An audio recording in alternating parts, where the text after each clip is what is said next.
The host of one of the most popular true crime podcasts is the primary suspect in the murder of his own wife before taking his own life. So the question is, does being a fan of true crime cases make you a murderer?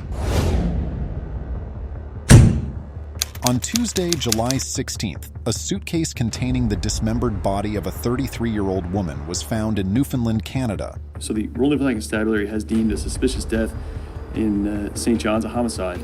The deceased, a 33-year-old woman from Iran, was found in the area of Water Street, near Springdale Street, inside of a suitcase on Tuesday night, July 16th. Baran, the victim, had recently arrived in Canada in mid-May. She came to Canada to join her husband, who is the primary suspect in this case. According to police, the suitcase had been left by a river 6 days earlier, on July 10th. The Office of the Chief Medical Examiner believes she died several days earlier. The day before the discovery of the woman's body, her husband's body was found in their home. The suspect has been identified by the RNC Criminal Investigation Division as the spouse of the deceased. The 34-year-old Iranian man was found deceased in his downtown home on Monday, July 15th. The police have identified the man as a suspect in his wife's murder and says that he likely killed her, dismembered her body, placed the remains in a suitcase, left it by the river, and then took his own life a few days later. The investigation is still ongoing, and the information being released to the media is very limited. But a piece of evidence that made the police suspicious of the man is security camera footage showing him carrying a suitcase. But who was the husband? Mehdi Pourbaghi was a PhD student in bioinformatics at Memorial University of Newfoundland and the host of the most popular Persian-language true crime podcast. In his podcast, Mehdi had been covering criminal cases for several years. The podcast was called The Last Witness. Listeners of this podcast noted that Mahdi described the details of murders with particular joy and attention to horrifying details. Sometimes he even showed a clear admiration for the killers and criminals. But despite this, the incident shocked his fans, especially since the last episode uploaded to his channel had a striking similarity to the actual murder. His fans speculate that the last podcast episode was his plan for the murder. This episode was released about a year ago and was titled, "Dead People Don't Talk, But Their Killers Do." It is a very short episode and lasts only 2 minutes. In this episode, Mehdi says, داشتم کنترلم رو روی چیزی از دست میدادم که خیلی خشونت‌آمیزتر از اون بود که بشه برای همیشه در درون خودم نگهش دارم. نشسته بودم و یه سر بریده توی دستم بود. باهاش حرف میزدم. بهش نگاه میکردم. داشتم از هم میپاشیدم. میتونستم با این واقعیت زندگی کنم که همین الان یه زن جوون بیگناه و با ضربات چاقو کشتم و گلوشو بریدم. نه با اره، با یه چاقوی جیبی. پیچیدگی کار منو برانگیخته میکرد.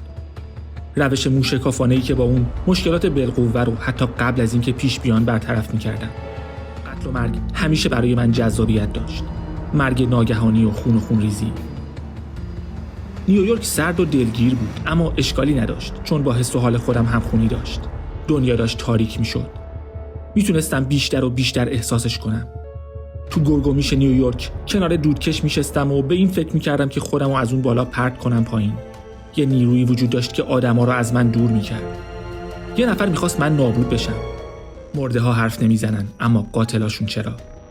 After these horrifying words, which were very vague and unclear at the time, he briefly announces the next episode of the podcast that he never publishes. Now the audience has started to analyze the suspect's past social media posts, and they come up with various theories.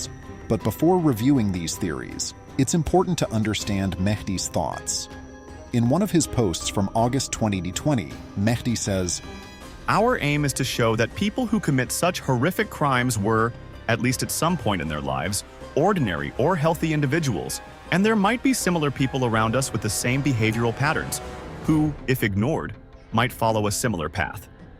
The stories are 100% real, and nothing is added for excitement or to attract an audience." Later, Mehdi talks about several topics that can be related to the murder of his wife. In one of his Instagram posts, Mehdi writes about adapted crime and says, It often happens that psychological and pathological backgrounds, or an obsession with a criminal lead individuals to emulate a perpetrator and commit a similar crime. In another post, he writes about killing family members. He says, Although killing family members and especially parents is very rare, such crimes are important topics in psychology and criminology. In a third post, Mehdi talks about dismembering the victim. The post is related to the murder of a young boy by his parents, and it says, We talk about the motivation of murderers that dismember their victim or change and take it out of its natural form.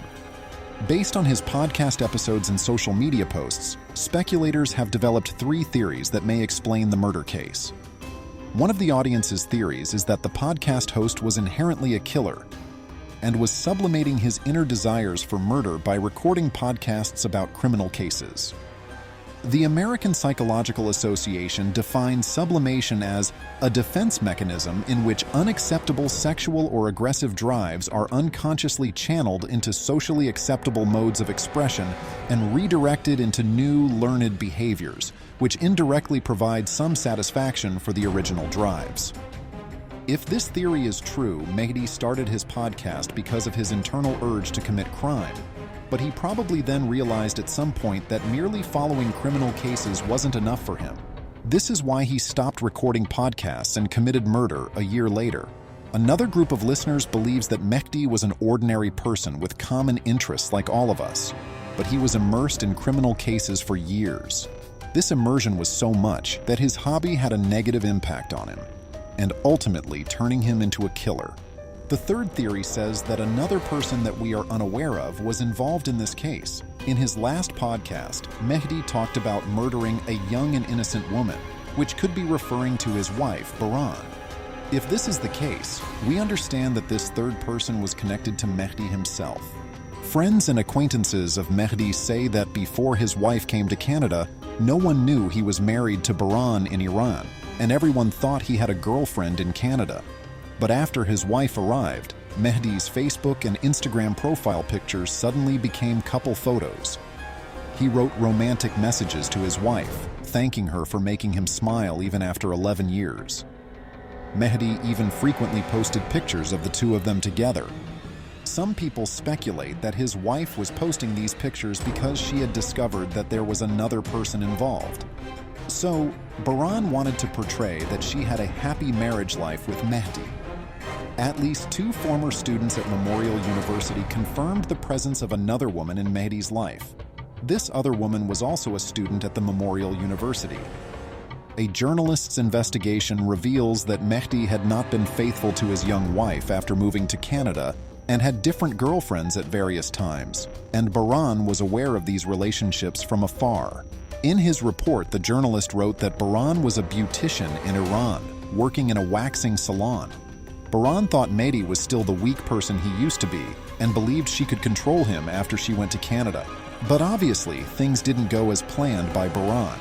In just a few weeks after Baran's arrival in Canada, it became obvious that Mehdi had something planned.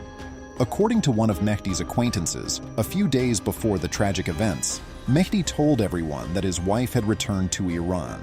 This surprised everyone because, due to the economic conditions in Iran, it is unusual for someone to return after immigrating, especially those who come to Canada, who typically stay until they can secure a work visa. So Mehdi was probably trying to hide something from others. What happened during the 2-month period from Baran's arrival in Canada until her murder remains unknown and may never be fully uncovered. For this reason, unlike the other episodes that this channel has aired so far, this episode is not a case closed. So please follow us so we can update you if any new information comes to light.